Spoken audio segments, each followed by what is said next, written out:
दोस्तों, आरफील के एक बार फिर पेज पर आपका बहुत बहुत स्वागत है। और जो कड़ी हमने शुरू की है बातों बातों में, फिर से आपका स्वागत है और बहुत बहुत शुक्रिया कि आप जुड़े हमारे साथ। और अभी आप जो मेरे साथ स्क्रीन पर देख रहे हैं, मेरे बड़े भाई हैं, कवि हैं, मेरे सीनियर हैं और पत्रकार हैं। क्या कुछ कह सकते हैं, बहुत कुछ कह सकते हैं इन्हें। अभिजात कांडपाल निडर। जी हाँ, अभी और ये अभी काम कर रहे हैं इन शॉर्ट्स में। तो इनका बहुत सारा तारुफ है जो मुझे नहीं पता क्या क्या चीजें बतानी चाहिए। और मैं इन्हें इनसे प्रेरणा लेता हूँ इनकी हिंदी से। इनकी हिंदी आपकी काफी बहुत ही अच्छी है। ये कविताएं लिखते हैं, बहुत ही अच्छी इनकी हिंदी है। मैं हमेशा इनसे प्रेरणा लेता हूँ। बहुत बहुत स्वागत है निडर साहब आपका आरफील पर। धन्यवाद कपिल भाई। एक अच्छी कोशिश के लिए बधाई के पात्र हैं आप। जब साहित्य समाज से दूर जा रहा हो तब ऐसी कोशिश मेरे जैसे लोगों को भी प्रेरणा देती है, और हम लोग सब साथ मिलकर के चलें, साथ मिलकर के साहित्य की विकास यात्रा के साथी बने, ये एक चाहत होती है। और बिल्कुल लॉकडाउन में जब एक दूसरे से लोग मिल नहीं पा रहे हैं, तो ऐसा जरिया साहित्य को जिंदा रखने का, क्योंकि कहीं मुशायरे नहीं हो रहे हैं, कहीं कोई मंच साझा नहीं हो रहा है, इस तरह से बात करने का। और जो बहुत से लोग डिप्रेशन में जा रहे हैं, तो इस तरह से लोगों को देखेंगे तो मोटिवेट होंगे। और खासकर आप जैसे लोगों को देखकर हमें प्रेरणा मिलती रहती है, हम खुद मोटिवेट होते हैं। तो सबसे पहला सवाल आपका, आपके नाम से ही शुरू करते हैं। आपके ब्रैकेट निडर आता है, उसकी क्या वजह है आखिर? दरअसल जब शुरुआती दिनों में मैंने कविताएं लिखना शुरू किया था जी, तो मैं वीर रस से प्रेरित होकर के लिखा करता था। जी, मंच पे जाना शुरू किया तो कुछ साथियों ने कहा कि भाई अब उपनाम रखने की परंपरा है अपने वहां, उपनाम जी, रखिए। जी। तो होते होते होते होते पिताजी कहा करते थे बचपन में, जो डर गया वो मर गया। अच्छा। तो अचानक से वो चीज ध्यान में आई, जहन में आई, और वहां से निडर नाम आ गया। बहुत खूब। मतलब पत्रकारिता में आप बिल्कुल निडर होके और चल रहे हैं। चलिए, कोशिश अच्छी तो बात। यही है। मैं ये भी बताना चाहूंगा कि हमारे बड़े भाई अभिजात भाई, इनकी एक रचना भी आई है, किताब आई है बीज रिश्तों के। उसके बारे में मैं आपसे जानना चाहूंगा कि उसमें किस तरह की क्या चीजें हैं, अगर लोग पढ़े तो उसमें किस तरह के बीज रिश्तों के कैसे बीज देखने को मिलेंगे? देखिए, किताब के बारे में समीक्षक ज्यादा बेहतर बता सकते हैं, आलोचक ज्यादा बेहतर बता सकते हैं, और आपको उसमें मुझे कैसा इस प्रेरणा मिली उस किताब को लिखने का, ये मेरा हाँ, सवाल। जी, वो दरअसल वो किताब जो है वो, उसमें 28 कविताएं, बहुत ज्यादा कविताएं नहीं है। उसके जी, पीछे दो कारण थे। एक तो अपने समय की अपनी पीढ़ी को समझते हुए हम जी। कम से कम पढ़ना पढ़ना चाहते हैं, हम कम से कम पढ़ना चाहते हैं। हमारी पीढ़ी वो पीढ़ी है जो वीडियो और गेम आप काम भी इन खूब शॉर्ट नहीं करते हैं जहाँ कम से कम चीज लिखी जाती है। जी, नहीं, देखिए उसका महत्व अलग है। ये राजा बृहधरी लिखते हैं अपनी वाक्यपदी में, शब्द ब्रह्म का रूप है। आगे ने भी ये माना कि शब्द ब्रह्म का रूप है। शब्द कितने बचाए जा सकते हैं इसकी कोशिश होनी चाहिए, कम जी, शब्दों में अपनी पूरी बात आ जाए, ये जी, जी, होना चाहिए। लेकिन जी, हम जितने ज्यादा शब्द पढ़ेंगे उतनी ज्यादा ग्राह्यता होगी, और उतना ही बेहतर हम बोल पाएंगे, उतना जी, ही बेहतर हम अपने को प्रस्तुत कर पाएंगे। पढ़ाई का जी, सीधा संदर्भ, पढ़ने में कभी कंजूसी मत कीजिए।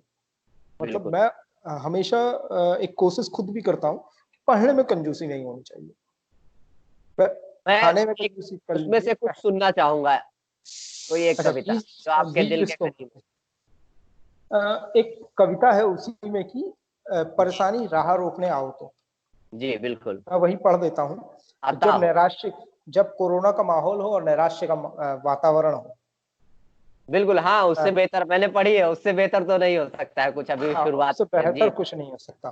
जी, परेशानी तुम राह रोकने आओ तो मैं जिजीविषा की अमिट पहचान बनूं। परेशानी तुम राह रोकने आओ तो मैं जिजीविषा की अमिट पहचान बनूं। चीर दूं वक्ष पत्थर का, प्रकृति नियम का प्रमाण बनूं। तुम हाँ, आओ यदि शैल बन, तुम आओ यदि शैल बन, निर्मल झरने का प्राण बनूं। पर्वत बन जो आए तुम, शीतल भवन का वेग बनूं। वाह, पर्वत बन जो आए तुम, शीतल पवन का वेग बनूं। सूर्य किरण बन तड़फ आओ तो, सूर्य किरण बन तड़फ आओ तो, वृष्टि से जग कल्याण करूं। तुम मेरे हाड़ कपाओ तो, ऋतु वसंत का गान बनूं, रोना नियति बनाओ तो, हंसता हुआ स्वाभिमान बनूं। क्या बात है, बहुत बढ़िया। जग को मेरा मरसिया पढ़ाओ तो, जग को मेरा मरसिया पढ़ाओ तो, जीवन का खुद उत्थान बनूं, परेशानी तुम राह रोकने आओ तो, मैं जिजीविषा की अमिट पहचान बनूं। क्या बात है, मैं बहुत बढ़िया। जिजीविषा की अमिट पहचान। बहुत बढ़िया अभिजात भाई, बहुत ही खूबसूरत। और मुझे लगता है लॉकडाउन में इसको सबको पढ़ना चाहिए और इससे प्रेरणा लेनी चाहिए कि किस तरह से कितनी भी परेशानियां आपको आए तो उससे डटकर मुकाबला करना चाहिए। दरअसल एक मेरी और मान्यता है, जी जी मेरी बिल्कुल। मान्यता है कि परेशानी जब आएगी तभी हम मजबूत बनेंगे, तभी हम लड़ने की सामर्थ्य अपने अंदर विकसित कर पाएंगे उस परेशानी से। और हमें जब अपनी तक ताकत का एहसास भी तभी होता है हाँ, जब हम मुश्किलों में होते हैं। दरअसल जब हनुमान और जामवंत की कथा आती है तो परेशानी हमारे लिए जामवंत के रूप में आती है। हम जी अपनी क्षमताओं को, अपनी सामर्थ्य को, शक्ति को तब पहचान पाते हैं और उसके हिसाब से हम कार्य कर पाते हैं। जी जी। कपिल भाई। मेरा अगला ये सवाल है कि आपने सामाजिक ताने बाने में ही कविताएं लिखी या फिर जैसे कि बाकी ज्यादातर लोगों को देखा जाता है जो शुरुआत उनकी लेखनी की मोहब्बत से होती है, तो क्या महबूब के कोई ऐसी कोई कविता या कुछ लिखी आपने? साथी, मैं शुरुआती जो मेरी शुरुआत हुई, आप सही कह रहे हैं, लोगों की मोहब्बत से शुरुआत होती है, मेरी मोहब्बत से शुरुआत हो नहीं पाई। मेरी शुरुआती कविताएं जो हैं वो वीर रस की ही हैं। हाँ, जी ये जरूर है कि मैं आते आते श्रृंगार की ओर गया। तो अगर आप इजाजत दे तो मैं कुछ पढ़ देता बिल्कुल, हूँ। जरूर सुनना चाहेंगे जी। एक अच्छा, एक 4 लाइनें पहले पेश कर बिल्कुल, रहा हूँ। क्या बताओ। मेरे कमरे की दीवारों में, जी मेरे कमरे की दीवारों पर, मेरे जी। कमरे की दीवारों पर तेरी कोई तस्वीर नहीं। मेरे कमरे की दीवारों पर तेरी कोई तस्वीर नहीं। तू मेरी नजर में तो है, तू हाँ, मेरी नजर पे तो है, पर तकदीर नहीं। नजर में तो है।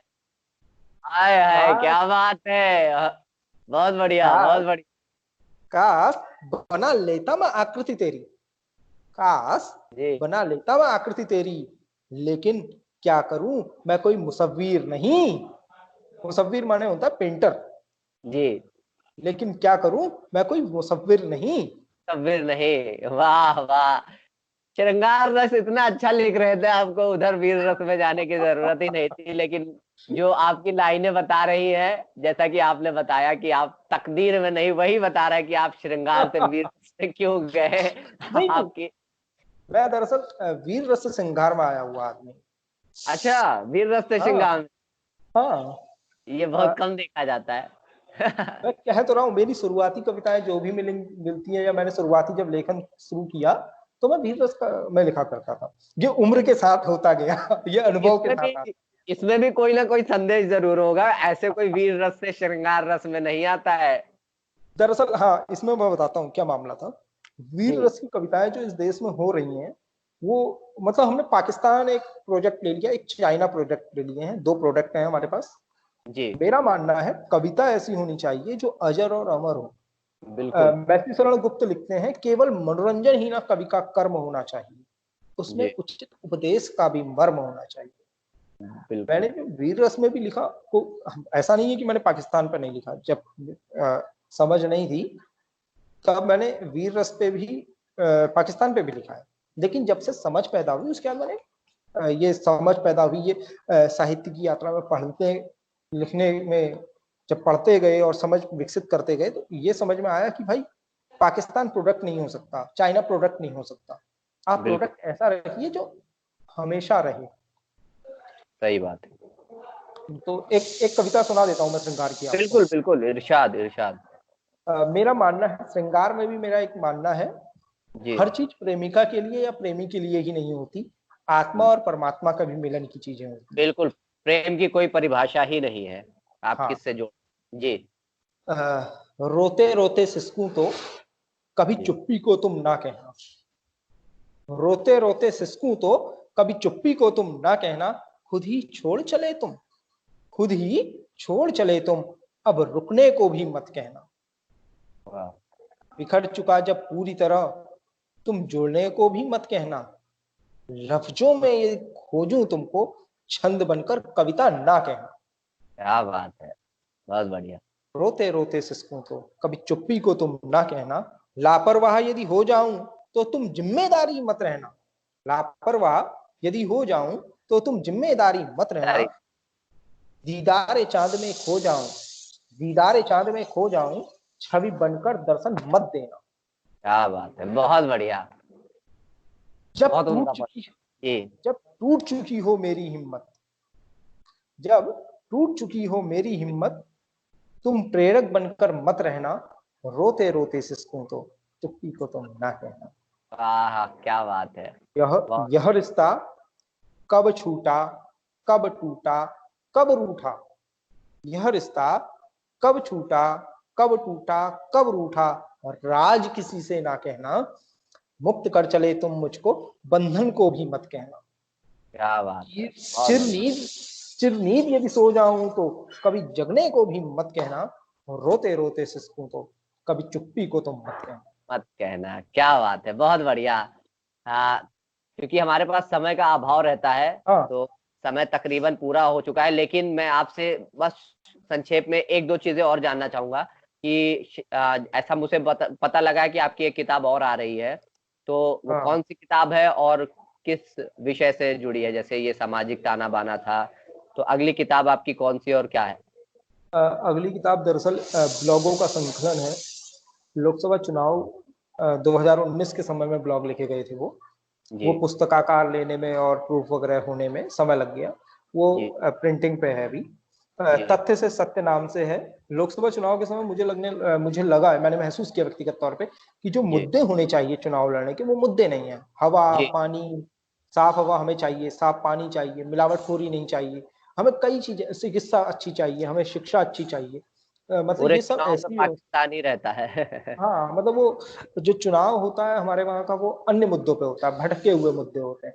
मतलब जो मुद्दा नहीं होता वो मुद्दे होते हैं वहाँ। जी, तो चलिए, मुझे लगता बहुत है बढ़िया। मजबूत और होना चाहिए एक उस पे। आखिरी सवाल। जी। पीछे से मुझे लग रहा है कुकर की सीटी आ रही है, तो लॉकडाउन में लग रहा है आप भी खाना बनाना चालू है नहीं, आपका। मम्मी बना रही है। हाँ, अच्छा, तो ये आप घर पे है, बहुत हाँ ये मैं घर पे हूँ। बहुत खुशकिस्मत है। यहाँ तो सुबह हो रही है, शाम हो रही है, अब उम्र तमाम हो रही है खाना बनाने में। हमारे नोएडा भाई है शहर। बेचारे, वो आटा ही गूंथते रहते हैं। उनसे भी हम जुड़े हैं। उनसे जॉन अच्छा। एलिया की हम रिकॉर्डिंग कर रहे थे, अचानक अरे से वाह। उन्होंने कहा कि भाई अब हो गया वो वीडियो, तो हम आटा गूंदने जाए। तो नहीं, सबका यही हाल है। तो बहुत अच्छा लगा आपसे बात करके। कोई दो लाइन जिससे आप खत्म करना चाहें इस वीडियो को, मुझे लगता है कि बहुत अपना जो संक्षेप में। जी समूह है, अपना जो फेसबुक पेज है उससे युवा ही ज्यादा जुड़े हैं। जी जी, बिल्कुल। तो युवाओं के लिए ही मैं कह देता हूँ, जी जब कभी नैराश्य का वातावरण बने तो हमेशा ये याद रखें, जी। पहाड़ों को कभी टूटने का डर नहीं होता। पहाड़ों को पहाड़ों कभी टूटने का डर नहीं टूटने का होता। डर नहीं होता, समंदर को कभी सूखने का डर नहीं होता। और यदि समझ। संकल्प में जी हो एहसास दृढ़ता का, तो जी, इंसान को दुनिया की बगावत का डर नहीं होता। क्या बात है, क्या बात है। ये आपका जो सरने मतलब आपका जो लकब बता रहा है निडर का, वो इस कविता में निखर के आ रहा है। और मैं तो चाह रहा था और आपसे बात करूं, बहुत मजा आ रहा है आपसे बात करके। और जल्द चूंकि मिलते समय हैं। का अभाव है, लेकिन मैं उम्मीद करता हूं कि आपसे फिर कुछ नए विषय पे आपको जरूर जोड़ूंगा, क्योंकि आप जल्द। जैसे, हाँ, हमारे अभिभावक हो आप। अरे और ये ज्यादा हो गया कपिल भाई। जी, मैं भी तो सीख रहा हूँ और मतलब हम एक दूसरे से सीख रहे हैं। जी जी, बहुत बहुत शुक्रिया आपका आरफील पर जुड़ने के लिए। मैं और उम्मीद आरएसपी पेज के साथियों से एक गुजारिश करना चाहता हूँ। जी वो ये कि जब साहित्य को जिंदा करने का प्रयास हो रहा हो, माने जिंदा माने, जब साहित्य मुझे लगता है कि हल्का हल्का बीमार हो, पूरी तरह तो नहीं कहूंगा, अच्छे लिखने वाले अभी भी हैं, जी, अच्छे सुनने काफी। वाले हैं। और साहिर कह के गए हैं, तुमसे जी अच्छे, मुझसे बेहतर लिखने वाले, कहने वाले और तुमसे बेहतर सुनने वाले अभी आएंगे। जी, लेकिन जब हम देख रहे हो कि साहित्य कम पढ़ा जा रहा है या साहित्य का महत्व कम हो रहा हो, तब जब वो साहित्य से जुड़े हुए हैं तो वो एक कोशिश और करें कि जी अपने साथियों को भी आरफिल से जोड़ें। जी जी, बिल्कुल। जिससे हम लोग कुछ बेहतर कर पाए। जी जी रेखता, रेखता एक बहुत अच्छी कोशिश का नाम है, इसीलिए जी मतलब रेखता को मैं हमेशा सलाम करता हूँ। एक जी। अच्छी हाँ, कोशिश बहुत और बड़ा काम किया है। इतने बड़े स्तर पे वो काम हुआ है। हिंदी में इसका भी अभाव दिखता है इतने बड़े काम का, जी तो हिंदी के लिए भी ऐसा कुछ हो। जी। तो अभिजात भाई, हम भी यही कोशिश कर रहे हैं कि जो नौजवान है जिन्हें प्लेटफॉर्म नहीं मिल पाया है अच्छा, और जिन्हें मिल भी गया है हम उन्हें भी जोड़ रहे हैं, और जिन्हें नहीं मिल पाया और बहुत अच्छा लिख रहे हैं हम कोशिश कर रहे हैं उन सबसे बातें की जाए और साहित्य को जिंदा रखा जाए लॉकडाउन में भी। खैर जिंदा है वो तो कभी नहीं मिटेगा। और बहुत बहुत शुक्रिया अपना कीमती समय देने के लिए आरफील के साथ। जब भी समय की जरूरत हो मैं उपस्थित हूँ। जी, चलिए बहुत बहुत ठीक शुक्रिया। है।